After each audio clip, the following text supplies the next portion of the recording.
to Bigger Sister Channel, a community project where sex workers share their skills, stories and expertise for safe, healthy and sustainable work and life.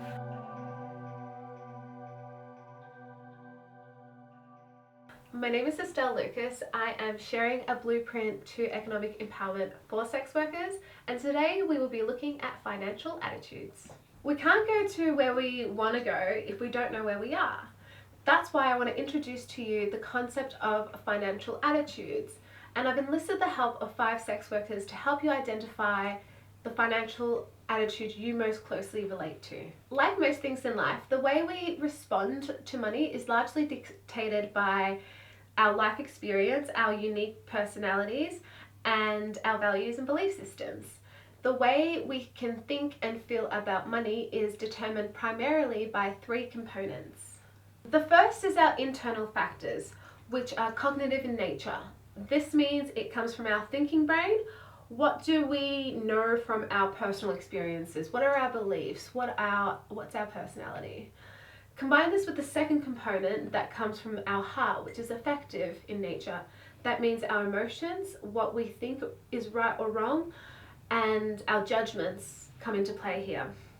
And the third component is the way in which we act, the behaviors we exercise around money, what we do when we interact with money, those sorts of things. There are 3 reasons why I want you to better understand your financial attitude.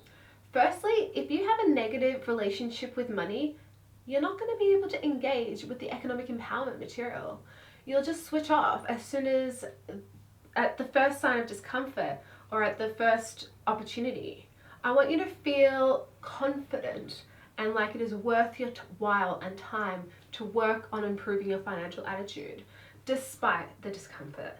Secondly, our financial attitudes change over time because our circumstances change over time. For better or for worse, we don't know yet. Whatever happens, I want to equip you with the skills to orient yourself despite where you find yourself.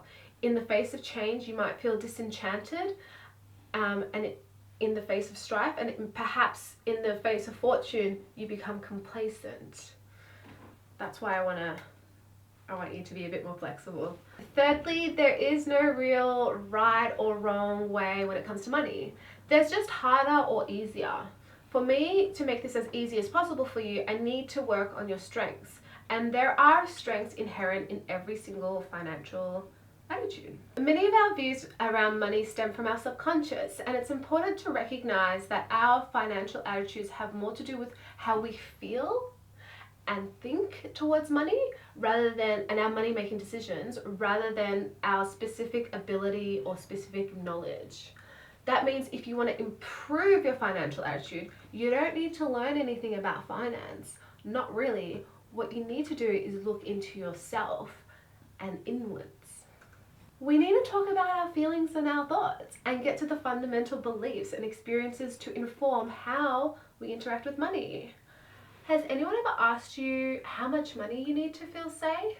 Has anyone ever asked you, what do you gain by spending money? Have you ever asked yourself those questions? Have you ever been curious to learn where your outlook comes from and at what point your perspective about money at its core was determined? It's time to get curious and to learn about ourselves. Understanding our own financial attitudes will help inform our decisions and strengthen our understanding of how money can work for us and what weaknesses we need to pay a little closer attention to. Money is modern day magic. You can turn it into anything you want, and your financial attitude has a major impact in your long-term financial sustainability, not just for yourself, but for everyone around you. In the same way that you learned about money from other people, your financial attitude influences everyone around you, whether you're aware of it or not. Your financial attitude is about your state of mind, your personal opinions and judgments, which are all informed by those 3 components that I mentioned earlier. Your attitude towards money influences your financial behavior, as your attitude tends to shape your goals, your priorities, and decision-making processes. The great thing about financial attitudes is that you can consciously shape and modify it through experience, education, and most importantly, self-reflection, which is why we're here today. Some experts have argued that your financial attitude is a greater indication of your financial wellness than the size of your income. It makes sense then why we want to better understand and improve our financial attitude, and that's why this is the first unit for our economic empowerment program. To improve, we must first understand. If we imagine financial attitudes as existing on two axes, one, our inherent judgment about money being good or bad, versus the other, which is our inherent approach to money, which is risk or safe, then we end up with these four quadrants in which to understand or conceptualize our financial attitudes. This simplified rendition of financial attitudes is just one framework to help figure out where you are and where you need to go. You could be the warrior, frugal-minded, the risk-taker, the virtuous, or masterminded. Everyone lands somewhere in these quadrants, and despite the names of the axes, no attitude is entirely good or bad or safe or risky because, again, there's inherent skills in each approach or attitude towards money. What is truly dangerous or harder to live with, we'll say, is having a fixed financial attitude towards personal finance, because the reality is everything changes whether we like it or not, whether we want it or not. The economy, the world, our bodies, our relationships, our health, what we create, what we lose. Change is the only constant in life, and if your financial attitude does not adjust with the times, things will become harder for you. The aim of the game is to become masterminded, because the master can slide up and down these axes and adapt to the situation they're in. There will be times in life where it will be more effective to be safer than riskier, or to feel good about money, or to think twice about how you feel about money. And that's why the aim is to orient yourself to be a master. These labels can help us determine how we approach money and what we need to work or improve on as individuals to increase our potential well-being and success. Each of these quadrants have a set of skills and strengths that you can draw upon. To better understand these 5 financial attitudes, we have 5 sex workers to embody these perspectives. We've got Messy Jessie, Prue the Shrewd, Risky Misty, Good Girl Pearl, and Queen Bee. Which one of the 5 sounds most like you? Hi, my name is Messy Jessie, and I have the financial attitude known as the Worrier. A worrier is someone who, regardless of how much money they have, are constantly worried about money and finances. The thought of money management induces stress, anxiety, and worries like me often lack the confidence in our ability to achieve financial freedom. If you're like me, then you often obsess over the worst case scenario of what could happen, and you catastrophize about one day having nothing, even if your reality is far from this possibility. If you've ever heard of scarcity mindset, this is the type of thinking that aligns with this attitude. Worriers may have personally experienced having nothing, or you may have witnessed your parents or caregivers constantly stressing about finances of the household. Our lack of confidence means that we may not possess or know how to use specific financial skills and avoid taking authority over our own finances. As well as worry, anxiety, and stress, financial worriers also experience heightened negative emotions such as fear, guilt, or shame relating to money.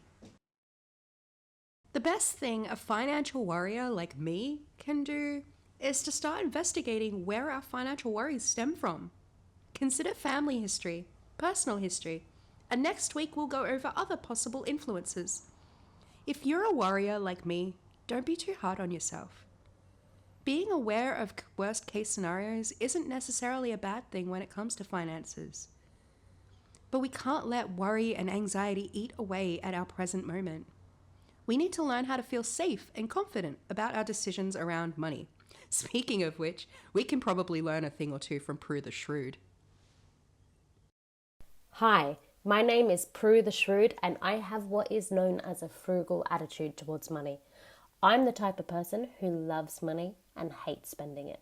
I never pass up a good deal. I'm thrifty and I know where to find the best deals, and I get pleasure from saving rather than spending.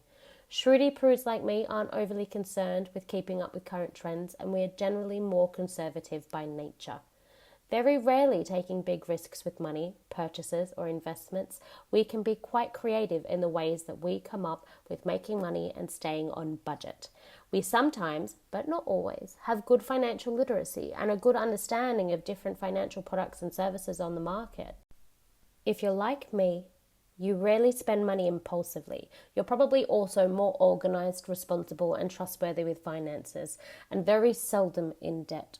Shrewds like me prioritize long-term planning and financial security over impulse buying or immediate gratification.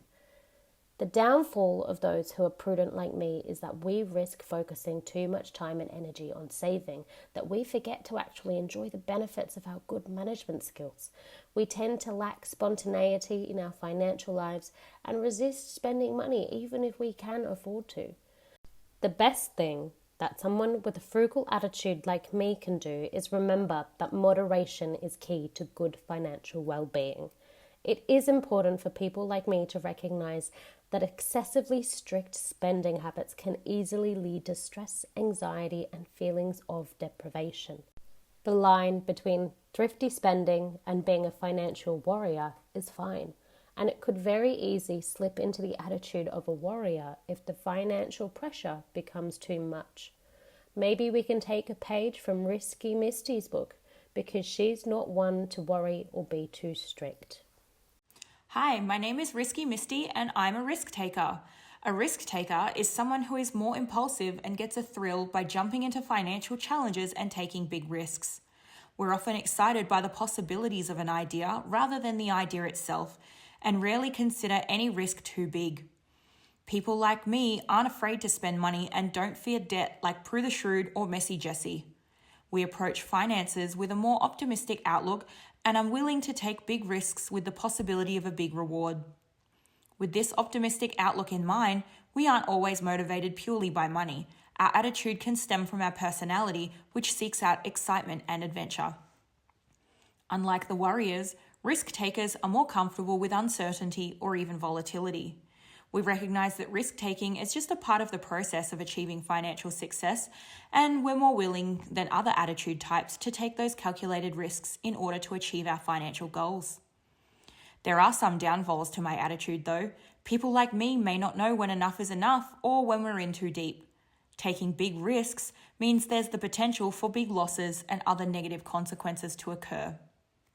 Risk takers like me need to focus on balance and security, and we need to learn to respect a budget so we know how much we can afford to invest and potentially lose. Developing good financial literacy and gaining a better understanding of different financial products and services could also help us better manage our personal finances, which is why it's good to be friends with people like Good Girl Pearl, because she knows how to make good use of what she has. Hi, my name is Good Girl Pearl. Some of you may know me as the hooker with the heart of gold. I have a virtuous attitude towards money, and I'm not afraid to spend it if it gets me what I want or value. People who are virtuous like me typically feel indifferent to money because we know that money is inherently the root of all evil. Because money is made up, we understand that money shouldn't influence important life decisions. People like me rarely think of money, and when we do, we see money as a means to an end. Because we believe money is inherently bad, we can actually be quite generous with our money if we have it, because we want to make everyone else happy. People like me have a good sense of justice, and we use our money to further causes we believe in, whether that's social issues, charity, friends, or family. We don't believe that large amounts of money will equate to personal happiness, which isn't a bad trait to have. But when we need money for others, watch how quickly we learn to pull it all together. We need to learn how to treat ourselves and our finances the way that we treat others. Because we are ideologically opposed to money, we're often limited in our desire to develop our financial literacy and skills, and will only do so to serve others. Our belief isn't necessarily wrong, but we can't pretend that gaining further skills and tools to implement healthy financial changes is a bad thing. In fact, it can be a very good thing because we lead by example. Good people like me prioritize personal experiences, relationships, and pleasure over security, responsibility, and stability, and rarely allow our finances to dictate our choices. The lack of concern of those like me means our spending is often more reactionary because we lack basic financial literacy and don't generally have financial contingency plans for ourselves. It's time virtuous people like me develop better financial literacy, and we should seriously consider a budget because we tend to spend more on others than ourselves. It's important that our financial choices are ethical, and that's exactly why we need to educate ourselves around different financial services and products to better equip ourselves with the tools to make smarter decisions. Speaking of smart, maybe it's time you meet Queen Bee.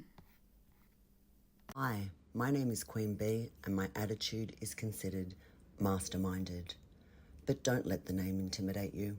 I'm not particularly special or exceptional. I'm actually more like you than you realise. I was once a warrior. I was once frugal-minded.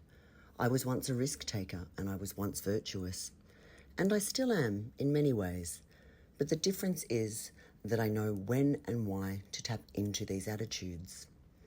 What makes me a master is that I know myself, and I know what I don't know and take action to mitigate the areas that I'm lacking and vice versa. I know what I'm good at, and I play to my strengths. A master is someone who thinks about their future, knows where they want to be, and has implemented a plan to get there. The master is someone with an attitude towards money that is positive and proactive, as we recognise the importance of personal responsibility and we take the appropriate steps to manage our money to align with not just our goals, but also our personal values. The master attitude is what we all want to be working towards. The master is not necessarily the richest person in the room, but our relationship with money and finances is healthy and positive.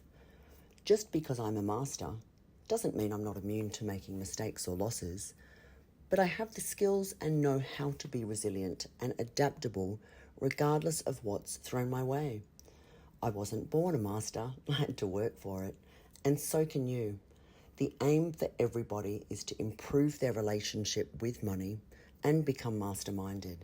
And with the blueprint Bigger Sister Channel is providing and the support, you can be masterminded too. That's it for today's episode. Did you relate to any of the sex workers? Personally, I've been all of these characters at some period of my life, but not in a mastermind sort of a way, more of in a chaotic Katie sort of way, not in control sort of way. If you would like to find out which character aligns with you the most, we have uploaded a financial attitude quiz, which you will can link. Take the quiz and you'll see a percentage of each character, what you're most like and what you need to work on. But for now, I'll see you next time.